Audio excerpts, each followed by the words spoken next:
Thank you, Cityside Band. Thank you, Paige. So there's some interesting tidbits of information that came out before service today.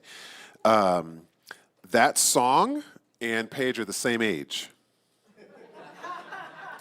That song was released in January of 2000. And just last Monday, Paige crossed the 25-yard line. So she sings to us all the time. We're now going to sing to her really quickly. Happy birthday to you. Happy birthday to you. Happy birthday, dear Paige.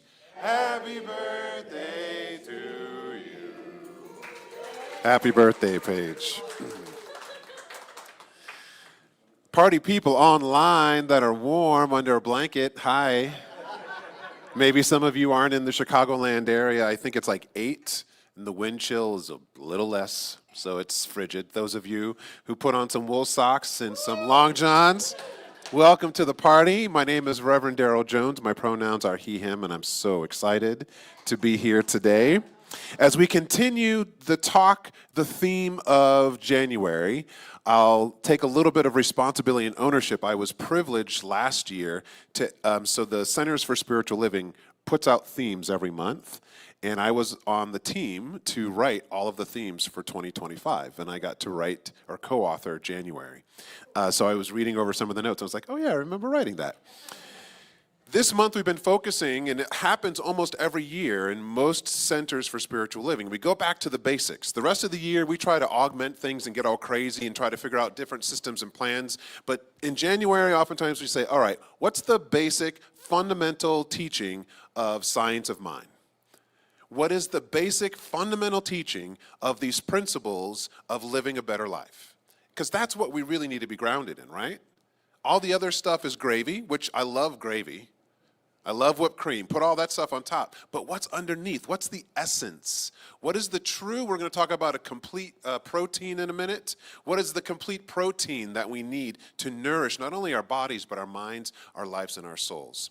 And this week, we continue in the 3rd chapter. So there's 4 chapters in the beginning, the kind of core teachings of the science of mind.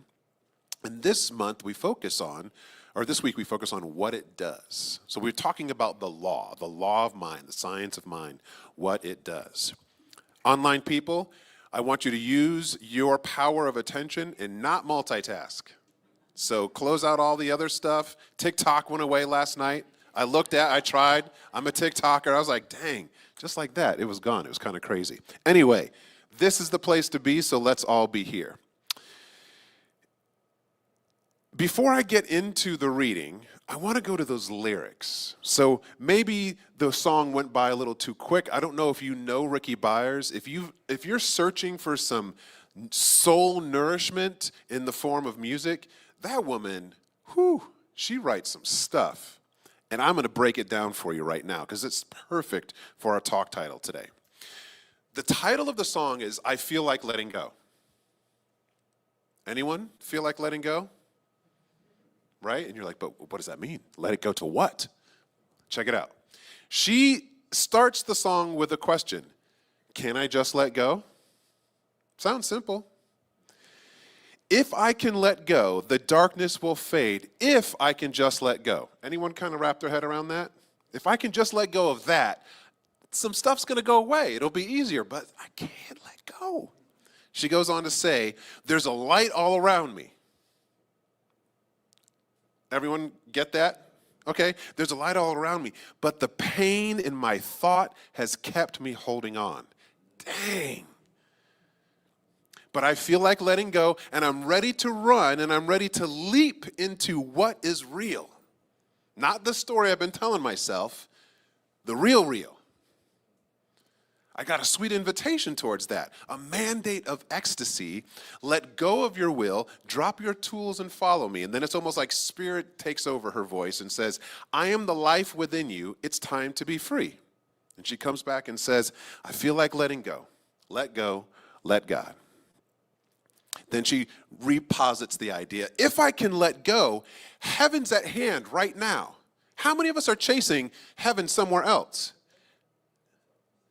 If I can let go, heaven's right here. Right here. We're in heaven. A new life is awaiting while I'm rearranging these old facts of mine. We're going to get into that. Anyone trying to rearrange what their life means? It's 19 days into the new year. Have you slipped back into the old facts of what life was? Almost. I had a week last week, y'all. It's easy. It doesn't take much. If I can let go, heaven's at hand right now. New life is awaiting while I rearrange these old facts of mine. But I am tired of holding on, and my heart is making an authentic appeal. It's a sweet invitation, a mandate of ecstasy. Don't hold on any longer. Drop your tools and follow me. She states, I won't abandon my vision. It's time to release. I feel like letting go, let God. I mean, I could just riff off of those lyrics for the next year. But I got some points I want to make. First and foremost, she says, I won't abandon my vision. Don't abandon your vision. I wanted to kick it to the curb last week. I was like, nobody wants to meditate. Why am I trying to do all this stuff? Everyone just wants to be stressed out. And I was having a pity party. Ooh, in the corner of my own mind in the house. Thank God my wife was like, okay, that's not true. And I was like, yes, it is. And I had my bottom lip sticking out. You know, like my 5-year-old Darrell was present. Anyone had that experience in the past 19 days this year so far? Okay. Don't give up, though. Don't let that be greater than your vision. Don't let that be greater than your hopes, your dreams, and your desires. Why? Because our talk title says that life is flowing, that the mind is always in action, and it does not care what you think. It doesn't have an opinion. It doesn't discern anything. It just fuels everything. So are you allowing or are you blocking your heart's desires? To truly embrace the philosophy and teachings of science of mind, which is what we're really leaning into in this first month here, we must understand how the law operates. Now, I'm not talking about legality like down at the courthouse, the law of mind, cause and effect. This requires more than just reading about it.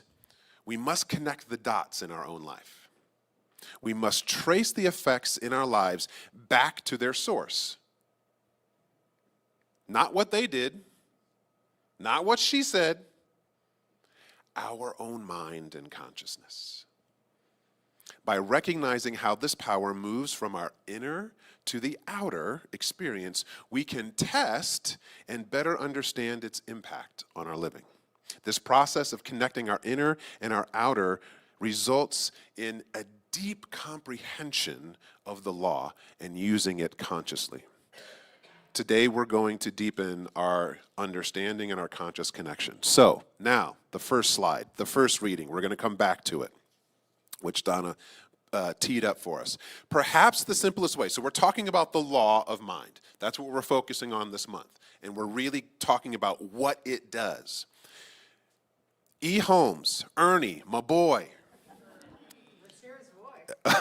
What Ernie said was, perhaps the simplest way, he was like, think of like 1940s, like 1930s, and just kind of like this way of speaking was very, very, that was him. If you can find some recordings of him, it's pretty funny. Perhaps the simplest way to state the proposition is to say that we are surrounded by a mind or intelligence that knows everything, that the potential knowledge of all things exists in this mind, that the abstract essence of beauty, truth, and wisdom, how lovely is that? The abstract essence of beauty, truth, and wisdom coexist in the mind of the universe. That we also exist in it and may draw from it. But we draw from it only what we can draw through our own minds. A unity must be established, and a conscious connection must be made before we can derive the benefits which the greater mind is willing to reveal or impart to us. A unity must be established. We got to connect to this mind. That's what it does. It's not choosing to connect to us or not to connect to it. We're always connected to it, but we must establish that connection from a very specific place. So this makes me think, in my early years in high school and in college, I was a lifeguard, and I also taught swim lessons. And I worked at this summer camp, and the kids always had to like do a swim test, even if they had their card, and they'd get all mad, because most kids swam in pools, not in lakes, and they would freak out. And maybe you've seen this, I've seen adults do this too, where you get into water and you get disoriented, and all of a sudden you think you're in deep water, and it's like 2 feet deep, and you're laying and you're just flailing around. There's videos on the internet, kids freaking out, and then all they need to do is stand up, and all of a sudden they're like, oh. The tears stop, and instantaneously everything's okay. Anyone flailing around right now in 2 feet of water in their life? All you need to do is stand up. The very ground that is always there waiting to support that swimmer, it hasn't gone anywhere. Establish the connection. We haven't maintained connecting to the very ground that God is underneath us very well if we're flailing. And I flail, so I'm not making it wrong. That's part of our human experience. We set ourselves up thinking that we're going to get to this destination where we don't flail anymore, where we're going to get to this destination where I can tread water in any depth. No, you're going to freak out. That's what we do. Our nervous system doesn't think. We have a passing thought. What if they don't like what I have to say? And all of a sudden the heart goes, what if they don't like what I have to say? And you run down the hallway screaming all sorts of bloody murder inside your head. And you're sitting on your couch and there's a bowl of popcorn in your lap. Nothing threatening is happening. We've lost contact. We have to reestablish that connection. So this reading today, I love it because it speaks to my jam. I love to nerd out and read about things, but it's not just about intellectual understanding. You got to step down and put your feet on the ground. You have to do something. And that is our responsibility. It's not life's responsibility. It's not God's responsibility. It's not Spirit's responsibility. It's not the universe's responsibility. It is only ours, because the very thing that we can use is always here. And it doesn't disconnect or connect to us. It just is. But we are the ones that plug and unplug all day long. So it is our responsibility. Again, I'll come back to our talk title. Life is flowing. It works. Are you allowing or are you blocking? How do you know if you're blocking? Doubt, fear, anger, resentment, anxiety, worry, controlling, manipulation, lying, cheating, sabotage. Anyone experiencing that in their life? Whether it's close to you or not, we are all living in a world where this is happening, and we are all responsible to do something to shift it. I say that as we move into next week. And there's a change in leadership in this country. It is not about one person, it is about all of us. Let's go back to our lyrics. Make it about you. And imagine that you're saying this to yourself right now. If I can let go, the darkness will fade. If I can just let go. There's a light all around me, but the pain in my thought has kept me holding on. We are holding on so tightly, we don't really leave room for Spirit to work with what we want it to work with. We only give room and space for it to work with what we don't want, because we are always saying, well, I don't want that. And someone says, well, what about this? Yeah, I would love that, but I don't want that. Have you ever found yourself doing that? Telling people what you want by what you don't want? It's always interesting to me when I sit with someone one-on-one and I coach them, I say, so what's on your heart? What are you hoping for? And they're like, well, I don't know, but what I don't want is this. And I'm like, oh, wow. Great. It's good to know that. But let's step over here. But Darrell, I just don't want that to happen. Okay, I got it. You don't need to tell me again.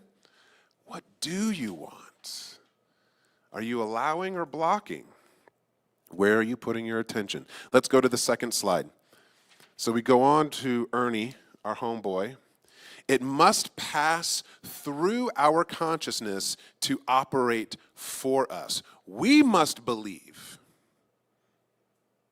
We must know. We must embody before we see it. Ouch. We need to be bold. We need to be courageous and willing to place in the center of our minds and our consciousness the hearts and desires and the wants that we wish for. But I challenge you to stop wishing. Declare that it is possible.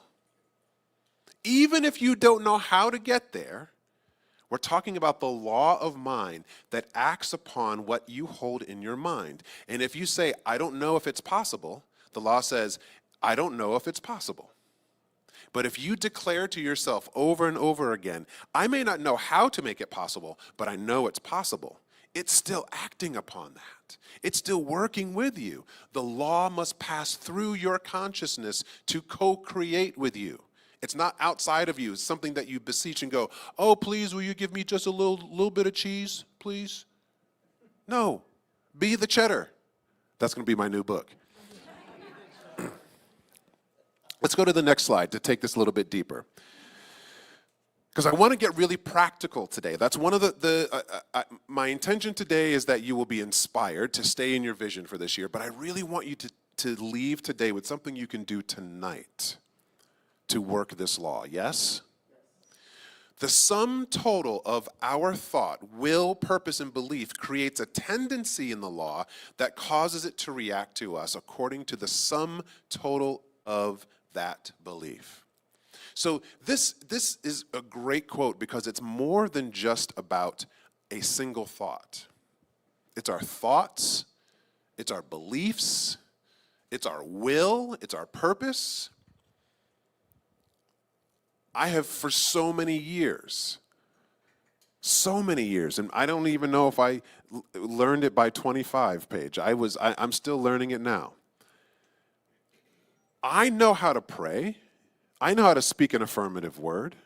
But if I'm honest with my human self, how many times have I said, there is a possibility here, and in the back of my mind, I'm like, I don't know how this is going to happen. So it's not just that outer word that we speak on the surface level. We must attend to that inner, deep voice that might say, I don't know how this is going to be possible, because that is adding to our sum total.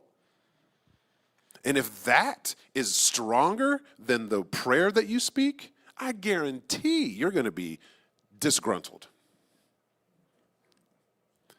The sum total of our thought. And here's, for whatever reason, this word hadn't jumped out to me over the past 25, 30 years that I've been reading this text. A tendency is all that we need to create in the law. We don't have to perfectly rearrange all the pieces on the chessboard and become a new person and reinvent ourselves. All we need to do is start creating a tendency in the law towards that which we desire.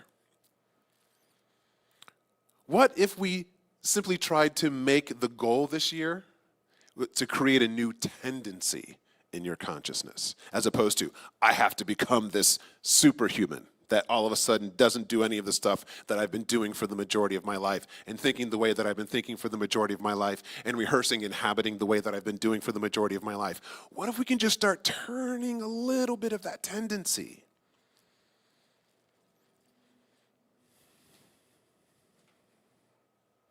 Just a tendency. I was thinking about this. One of my goals this year is to create 1% change every day.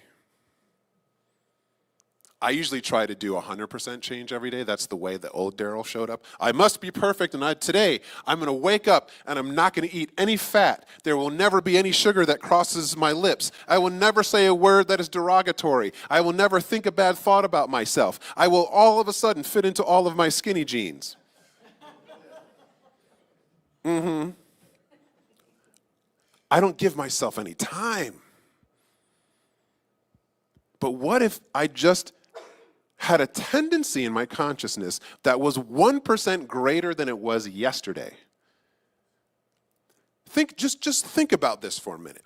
You don't need the whole year to change direction. 180 degrees, right? You're looking this way, 180 degrees is back that way. You need 180 days. What if you, for the next 180 days, committed to just trying to do something 1% a little bit greater than you did the day before as it relates to your goals, hopes, desires, and wishes? Just 1%. Are you willing to let it be that simple? No, I got to do it all now. I got to be perfect. That's what my human self does every day. So we must put our feet back down on the ground, reestablish connection with the truth that is. That's why we treat. That's why we remind ourselves at the beginning of every prayer, there's only one life. That life is powerful and perfect. It is whole and complete. And it's not separate from me. It's who I am. That's what I live from. That's what I was born as. And that's what I am now. And that is the nature of possibility. So may possibility reveal itself to me today. One more quote. Next slide. I've used this so many times, but it's just awesome. And this is one of the things that makes me love Ernest Holmes like crazy. We are chemists in the laboratory of the infinite. What shall we create? The first time I heard this quote, it was by a Jamaican, and he said, "We are chemists in the laboratory of mind. What shall you produce, boy?" One of my professors in grad school, Dr. Lloyd, bless him. But this is the thing that was so awesome, I think, about when Ernest Holmes wrote, which was in the 20s. The 1920s is when he started writing. But it's still so freeing and awesome today. Most of us are looking for a guru, a leader, someone to tell us what to do. Just tell me what to do. Tell me what to do. Make it easy for me, please. Yeah? Don't you want someone to hand you the map? Tell me how to get to the gold. How do I lose 30 pounds in 30 minutes? Please tell me. If you can't tell, weight is one of my goals this year. Talking about it a little bit. But Ernest Holmes said, I can only tell you these principles. I can only give you the stuff to read about. But you must go into the laboratory of your own mind, the laboratory of your life, and throw some stuff around and see what happens. Then you will know. Most of us want to look outside and say, I'll trust when, I'll trust if, but we got to trust first. So what do you want to be this year? What do you want to do this year? I guarantee you probably know what, whether you've spoken it out loud to others or not. You know what, but chances are you don't know how or the perfect path to manifestation. That's not your job right now. It's not your job to know how. The law is always in motion. So if this is true, if the law is always partnering with what we hold in mind, our work is to continue to remain resolute that possibility is here. Whether we know what the possibility is, we must know within ourselves. We must stop flailing around in the shallows of water and put our feet down and stand up and go, there's possibility here. Tomorrow is Martin Luther King Day. So I got to bring another homie into the talk. He said so much and did not live that long. So I use that as an inspiration sometimes for like the potency of spirit. And I think this is what Ernest Holmes was challenging us to do is like, if we could just let go, to go back to the lyrics, and be present and connect and maintain that connection, when everything that we do, it could be powerful. And you might say some powerful words like this. Martin Luther King once said, take the first step in faith. You don't have to see the whole staircase. Just take the first step. And this isn't, those of you who are like, well, I don't know what to decide. I'm not trying to tell you to make a decision about, is this right or is this wrong? Should I say yes to this opportunity or should I say no to this opportunity? What he is saying here before you even consider the opportunity is put your feet on the ground and connect to source. We must establish the connection to the law of infinite possibility first. That is always the first step. Every single day, multiple times a day, reestablish connection. This is the complete protein that I'm going to tell you about. You may have heard me bring this in before. There's 9 amino acids that we need for our body to grow and to heal and to take care of itself. So we need proteins. And sometimes they're incomplete, so we just get a little bit. But then there's complete proteins that give us all the goods. We need the incomplete and the complete. But if you want the complete spiritual protein that you can do every day, that you can consume, that you can put into your soul, put into your body, mind, and heart, that will keep you connected and help you establish, listen up. 2 things, meditation and prayer. Not meditation or prayer, meditation and prayer. Together, they are the yin and the yang. They fit tightly together. It is the complete protein. Why do we need both? Because in meditation, we calm our nervous system. I'm studying this EEG protocol my wife's going to get in her clinic now, where you can actually see the brain waves of what's going on and can tell by where things are firing what is happening in your mental and emotional world. And we were just studying some of it last night because we're going to a training in a couple of weeks. If your nervous system is firing like there's a fire all the time, you can pray all you want, but this thing is not intelligent, and it will just keep acting as if you're fighting the world off. You need to put your feet on the ground, stop flailing and splashing, and the way we do that is through meditation. Even if it's just a couple of breaths, which we're going to do in a second. Greg's going to help me out with this. But don't just meditate. Don't get lost. Get into the space of letting go of wishing and get into the courageous place of declaring. Being very, very direct with no one else but your mind, which is partnering with the law. I am a place of possibility. All of my heart's desires are possible. Even if I don't know the how, what I know is that there is a way. So here's the practice. Take a deep breath in. If your legs are crossed, uncross them. Imagine as you uncross your arms and your legs, you are making your body, your mind, and all dimensions of you available for support, guidance, and love. We're going to take 3 breaths. In through the nose if you can. Out through the nose if you can. 2 more like that. In and out. And with this next breath, just say to yourself the word relax. This is all we're trying to do, is just calm the nervous system a little bit. Your eyes can be opened or closed.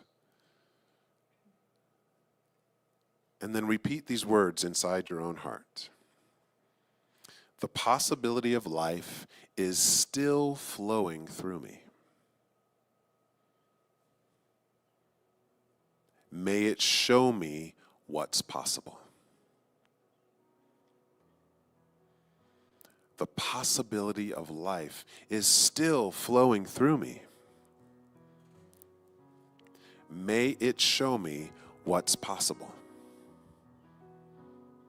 Not how, just may it show me what's possible. In this next meeting, in this next email, in this next phone call, in the next walk I take with my dog, I know that life is still flowing through me. May it show me what's possible.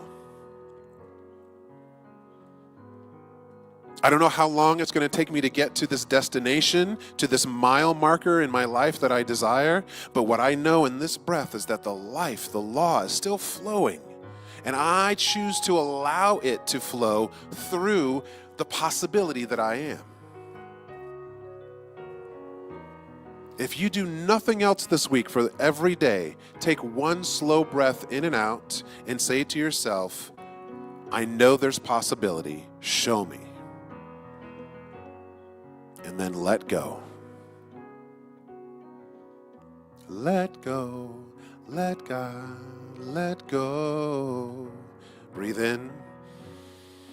As you exhale, bring a hand to your heart and say to yourself, I let go. Say it out loud, I let go. I release. I surrender. I flow. And I know all is good. And so it is. Peace and blessings to you. Stay in your vision this year, my folks. It is on its way.